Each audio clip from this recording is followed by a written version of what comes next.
Cuando François l'Olonnais se acercaba, guarniciones enteras elegían morir antes que rendirse.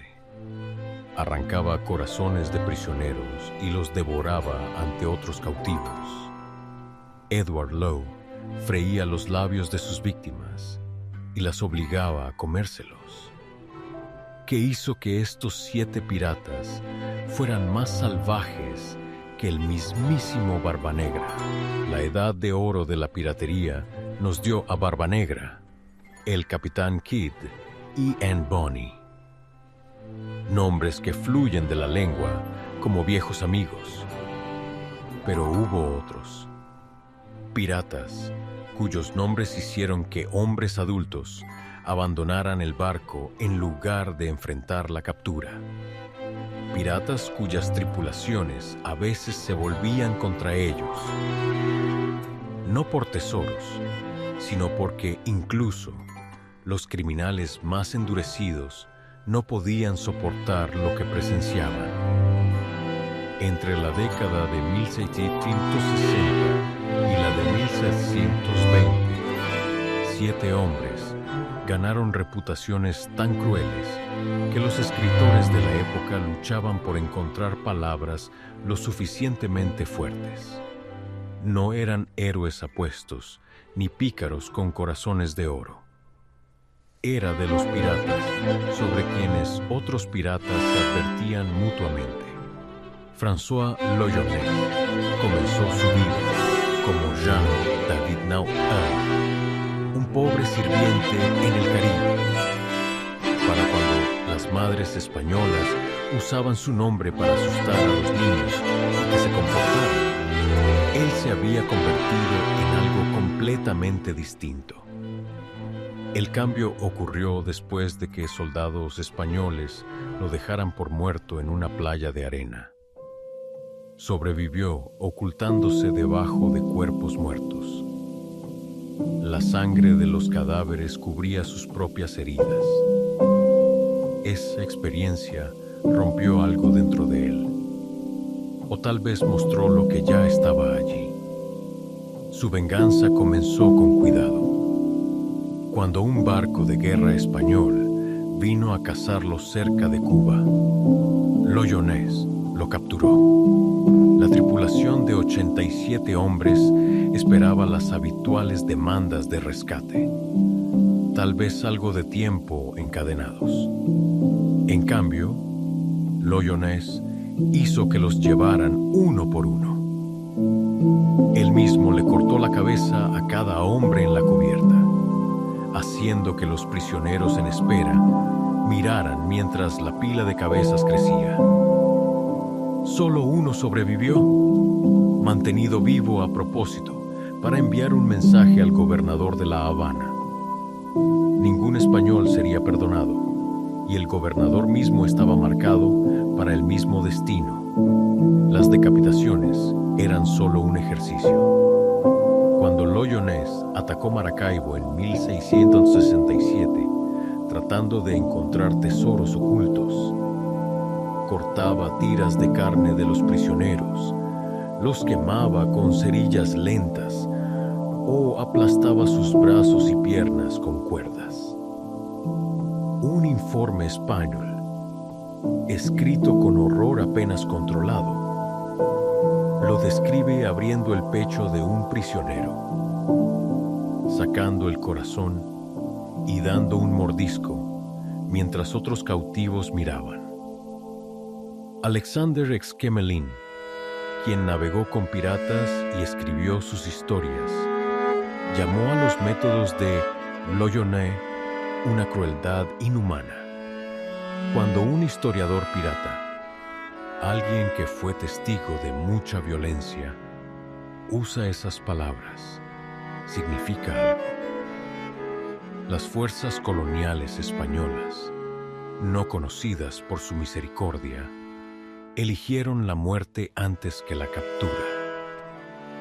Gobernaciones enteras lucharían hasta el último hombre en lugar de rendirse a l'Olonnais.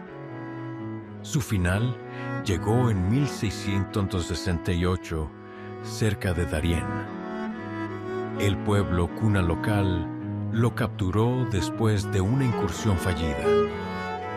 Según múltiples fuentes españolas que escucharon la historia de segunda mano, lo mataron lentamente, desmembrándolo y, supuestamente, comiendo partes de él. El hombre que aterrorizó el Caribe durante años murió de la manera en que había vivido, en pedazos, consumido por la violencia. La carrera de piratería de Edward Lowe duró solo 2 años, desde 1622 hasta 1624.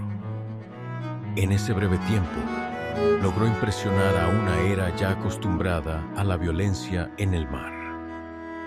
A diferencia de Loyones, quien al menos torturaba para obtener información sobre tesoros, a Lowe parecía disfrutar de la crueldad solo por diversión. El movimiento característico de Lowe involucraba los labios. Cuando un capitán de Boston arrojó una bolsa de oro por la borda en lugar de entregarla, Lowe lo atrapó de todos modos. Hizo que el hombre fuera atado al mástil. Luego le cortó personalmente los labios con un machete. Pero eso no fue suficiente. Lowe freía los labios en una sartén y obligaba al capitán a comérselos antes de matarlo. La historia se propagó a través de los periódicos coloniales. Cada relato añadía a la reputación de Lowe por su crueldad sin sentido. El incidente del cocinero reveló algo peor. Después de capturar un barco que Lowe decidió no tenía valor, podría haberlo dejado ir o hundirlo rápidamente. En cambio, notó al cocinero del barco, descrito en un informe como un tipo grasiento. Lowe anunció que el hombre se cocinaría bien y lo hizo atar al mástil. Luego, encendió fuego al barco, obligando a su tripulación a mirar y escuchar mientras el cocinero ardía vivo. No había tesoro involucrado, ninguna información necesaria, solo entretenimiento. Philip Ashton, quien pasó 16 meses como prisionero de Lowe antes de escapar, nos dejó el relato más detallado de la vida a bordo del barco de Lowe. Describió a un capitán que estallaba en rabias homicidas sin previo aviso. Lowe le disparó a su propio artillero, dormido en la boca durante un cambio de humor. Luego, arrojó a otro hombre por la borda por felicitarlo por el asesinato. Su tripulación vivía con un miedo constante, no de la batalla o la horca, sino de su propio capitán. La violencia de Lowe creó su propia caída. Los piratas operaban bajo una dura democracia y hasta las tripulaciones más endurecidas tenían límites. Ashton informó sobre el creciente malestar entre los hombres de Lowe a medida que los horribles actos se acumulaban. Se habían registrado para el robo, no para un teatro cruel. En 1724, su tripulación finalmente tuvo suficiente. Votaron para dejarlo varado. Justicia pirata para un capitán que se había pasado de la raya. Un barco de guerra francés supuestamente recogió a Lowe cerca de Martinica y lo ahorcó a finales de 1624. Algunos relatos dicen que escapó. Otros afirman que terminó en Brasil. La incertidumbre encaja. Incluso la muerte de Lowe se convirtió en solo otra historia contada de manera diferente, dependiendo de quién escuchara. Edward Teach, mejor conocido como Barba Negra, entendió algo que sus compañeros piratas pasaron por alto. El miedo podía matar por ti. Mientras Loyones desmembraba y lo torturaba. Barbanegra construyó una reputación tan aterradora que muchos de sus víctimas se rendían sin que se disparara un tiro. El espectáculo comenzaba con su apariencia. Antes de la batalla, Barbanegra trenzaba cuerda de cáñamo empapada en salitre en su enorme barba negra y luego encendía las mechas. El humo envolvía su cara como algo salido del mismo infierno. Agrega múltiples pistolas atadas a su pecho, un machete en cada mano y una altura que lo hacía sobresalir sobre la mayoría de los hombres de su época. Y tenías una pesadilla ambulante. Los marineros que lo veían venir más tarde juraban que habían enfrentado al mismo diablo. Pero aquí está lo que separa a Barbanegra de los demás. A pesar de su temible reputación, no hay relato comprobado de que hubiera matado a alguien hasta su batalla final. No hay un solo asesinato definitivamente ligado a él durante toda su carrera de piratería. Su bloqueo de Charleston en mayo de 1618, manteniendo toda una ciudad como rehén, terminó sin derramamiento de sangre. Obtuvo su rescate. Curiosamente, solo suministros médicos, y liberó a todos los prisioneros ilesos. Esto no fue misericordia, fue cálculo. Los hombres muertos no podían difundir historias. Los testigos vivos podían contarle a todo el mundo sobre el pirata demoníaco que podría dejarte vivir si cooperabas. Cada sobreviviente se convirtió en publicista de Barbanegra, propagando relatos que facilitaban la próxima captura. El teniente Robert Maynard, quien finalmente mató a Barbanegra, descubrió la realidad detrás de la leyenda. En noviembre de 1718, acorralado cerca de la isla Ocracoke, Barbanegra luchó como el demonio que sus víctimas creían que era. Recibió 5 balas y 20 heridas de espada antes de caer.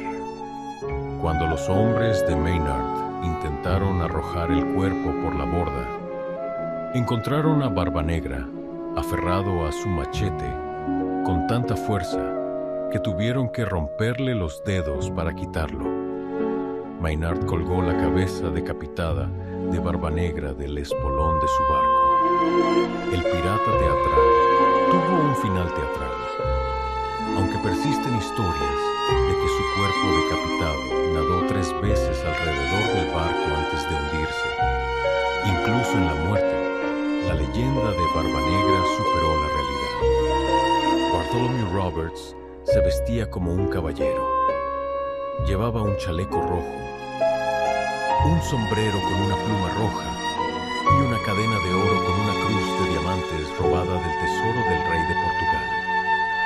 Celebraba servicios dominicales a bordo de su barco y creó uno de los códigos piratas más detallados jamás registrados, que abarca todo, desde el pago por lesiones hasta la obligación de apagar las luces a las 8 en punto. También cometió uno de los asesinatos masivos más crueles de la época. Roberts capturó más de 400 barcos en 3 años, más que cualquier otro pirata en la historia. Usualmente, lo hacía de manera empresarial. Tomaba el cargamento, tal vez reclutaba a algunos marineros y seguía adelante. Pero en enero de 1722, frente a Ahuira, algo se rompió. Roberts había capturado el Porcupine, un barco de esclavos con 80 cautivos africanos. Cuando el capitán del barco tierra en ese momento, se negó a pagar un rescate. Roberts tomó una decisión que impactó incluso a sus compañeros piratas. Ordenó que se incendiara el puerto, con todas las personas esclavizadas, aún encadenadas en la bodega. El capitán Charles Johnson, que escribió apenas 2 años después, apenas podía contener su horror. Le prendieron fuego con 80 personas a bordo, encadenadas de 2 en 2 bajo la cubierta. Todos fueron quemados vivos en las llamas. Algunos cautivos lograron liberarse y saltar por la borda, solo para ser devorados por tiburones. Johnson lo llamó una crueldad sin igual. Esto de un escritor que había cronicado las torturas de Lowe y la mutilación de Loyones sin parpadear. Roberts murió solo unas semanas después, en febrero de 1622. El capitán Challoner Ogle de la Royal Navy atrapó la flota de Roberts frente a Cabo López. Roberts, siempre el dandy, se había vestido con sus mejores ropas para la batalla. Una explosión de metralla le desgarró la garganta en el primer ataque. Su tripulación, siguiendo órdenes establecidas, pesó su cuerpo y lo arrojó por la borda antes de que la marina pudiera reclamarlo como un trofeo. 52 hombres de Roberts fueron ahorcados en el juicio de piratas más grande de la historia. La acusación pasó considerable tiempo en la atrocidad del Porcupine, incluso en una época de brutalidad casual hacia los africanos esclavizados. Quemar a 80 personas vivas por despecho cruzó una línea. Henry Avery realizó el atraco más rico en la historia de la piratería. En septiembre de 1695, él y sus confederados piratas capturaron el Ganges-Saway, un barco tesoro mogol que regresaba de la Meca, cerca de la desembocadura del Mar Rojo. El barco transportaba oro, plata y joyas por un valor de quizás 100,000 libras, decenas de millones en dinero actual. También llevaba cientos de peregrinos, incluidas mujeres de alto rango. Lo que sucedió después casi desata una guerra. Los relatos contemporáneos mogoles describieron varios días de horror. La tripulación de Avery no solo robó, torturaron a los pasajeros para revelar bienes ocultos, asaltaron a las mujeres y mataron a cualquiera que se resistiera. Una mujer, supuestamente relacionada con el emperador mogol Aurangzeb, se arrojó por la borda en lugar de enfrentarse a la captura. El historiador indio Kafi Khan escribió que los piratas deshonraron a las mujeres tanto jóvenes como viejas y sometieron a los pasajeros a 1000 indignidades. La explosión política fue inmediata. El emperador Aurangzeb, uno de los gobernantes más poderosos del mundo, detuvo todo el comercio inglés y encarceló a los funcionarios de la Compañía de las Indias Orientales. La compañía enfrentaba la ruina a menos que Inglaterra actuara. La primera cacería global de la historia comenzó, con recompensas que superaban cualquier botín anterior. Avery sabía que se había pasado de la raya. Mientras su tripulación celebraba en Madagascar, él se escapó con la mayor parte del tesoro. Desapareció completamente de la historia. El único de nuestros 7 piratas que podría haber escapado a la justicia. Los rumores lo situaban en todas partes, desde Irlanda hasta Madagascar, viviendo como un rey con harenes y palacios. La verdad probablemente era más sombría. El capitán Johnson afirmó que Avery regresó a Inglaterra, pero fue engañado por comerciantes que se dieron cuenta de que no podía ir a la ley. Supuestamente, murió en la pobreza alrededor de 1699, aunque ningún registro lo confirma. El pirata más rico de la historia podría haber muerto en la ruina y el anonimato. Mientras tanto, los miembros de su tripulación que fueron atrapados enfrentaron ejecución pública en Londres. Los juicios se volvieron sensacionales, con panfletos que describían los crímenes de Avery en detallada y vívida narración. El gobierno necesitaba mostrar a los mogoles que la justicia inglesa alcanzaba incluso a los peores piratas. El propio Avery permaneció como un fantasma. Su hazaña inspiró a innumerables marineros a la piratería, incluso cuando su nombre se convirtió en sinónimo de la palabra pirata en múltiples lenguas. Charles Vane ganó su reputación simplemente negándose a ceder. Cuando el rey Jorge ofreció indultos universales a los piratas en 1718, la mayoría aceptó. Benjamin Hornigold lo aceptó. Henry Jennings lo aceptó. Incluso algunos de la tripulación de Barba Negra lo aceptaron. Vane escupió sobre ello, literalmente disparando a los comisionados enviados a entregar indultos. Su respuesta al gobernador Woodes Rogers, que llegó a Nassau para restaurar el orden, se convirtió en leyenda pirata. Cuando los barcos de Rogers entraron en el puerto en julio de 1718, Vane incendió su propio buque insignia y lo apuntó directamente hacia el barco líder de la Marina Real. Mientras los oficiales se apresuraban a evitar la bola de fuego flotante, Vane se escabulló en un bote más pequeño, disparando armas y gritando insultos. El primer acto del nuevo gobernador fue observar impotente cómo Vane escapaba en el caos que había creado. Pero la crueldad de Vane iba más allá de los gestos dramáticos. Torturaba sistemáticamente a las tripulaciones de los mercantes, ya sea que resistieran o no. Un marinero capturado informó sobre el método favorito de Vane: atar a un prisionero en forma de estrella en el espolón. Luego amenazar con estrellarlo contra el próximo barco que encontraran.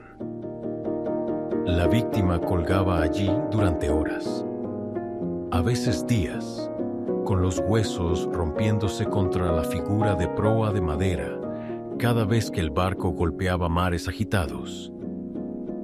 Finalmente, su propia tripulación se cansó de sus métodos.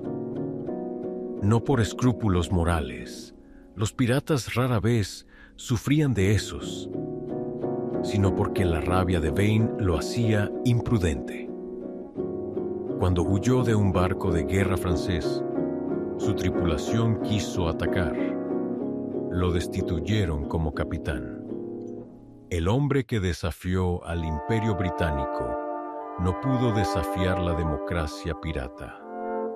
Jack Rackham lo reemplazó, abandonando a Vane con un puñado de leales. Un huracán hundió el pequeño barco de Vane frente a Honduras en 1719. Sobrevivió en una isla desierta durante meses antes de ser rescatado por un barco que pasaba. Desafortunadamente para Vane, el capitán era un viejo conocido que lo reconoció y lo entregó a las autoridades.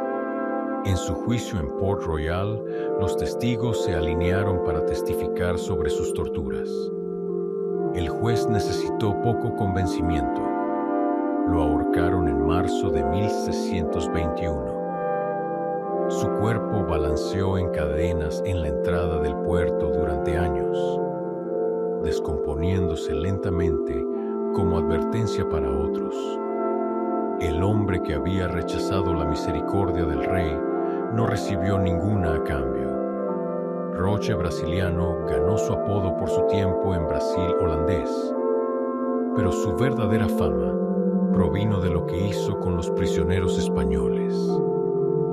Operando desde Jamaica en la década de 1660, este pirata holandés desarrolló un odio por los españoles que iba más allá de una simple rivalidad nacional. Se volvió personal, patológico y se expresó a través de uno de los métodos de tortura más horrendos de la época, cuando los cautivos españoles se negaban a revelar dónde habían escondido sus bienes, o a veces solo porque eran españoles.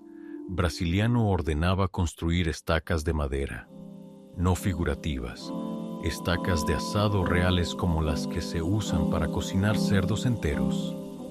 Hacía atar a los prisioneros a estos artilugios y los asaba lentamente vivos sobre fuegos abiertos, girándolos ocasionalmente para asegurar una cocción uniforme. Su consumo de alcohol empeoraba todo.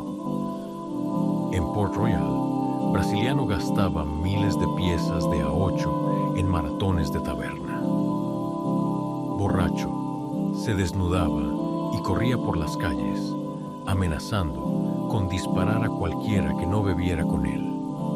Una vez compró varios barriles enormes de vino, los colocó en la calle y obligó a cada transeúnte a beber a punta de pistola.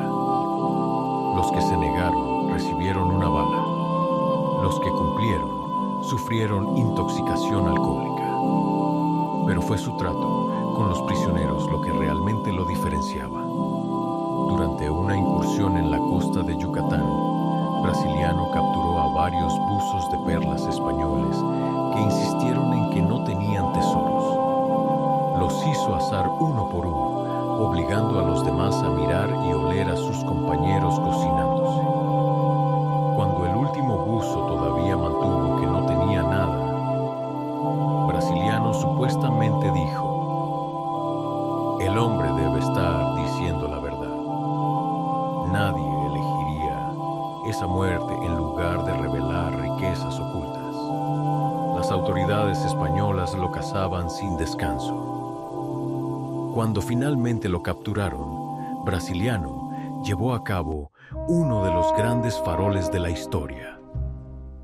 Ante el gobernador, afirmó tener cartas que probaban que funcionarios españoles habían estado comerciando con piratas. Los documentos eran falsos, pero el gobernador no podía arriesgarse a llamar su bluff.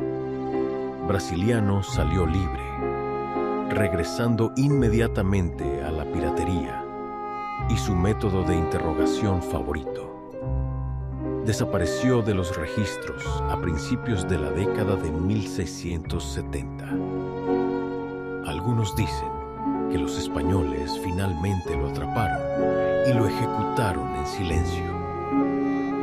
Otros afirman que se dejó morir de alcoholismo en alguna taberna olvidada. Ninguna tumba marca su paso, pero los colonos españoles probablemente dieron gracias a Dios por su desaparición. Estos 7 piratas operaron en un momento en que los imperios marítimos creaban tanto una gran riqueza como hombres desesperados. No eran rebeldes románticos, sino productos de una época que entrenaba a los hombres para la violencia y luego los abandonaba cuando terminaban las guerras.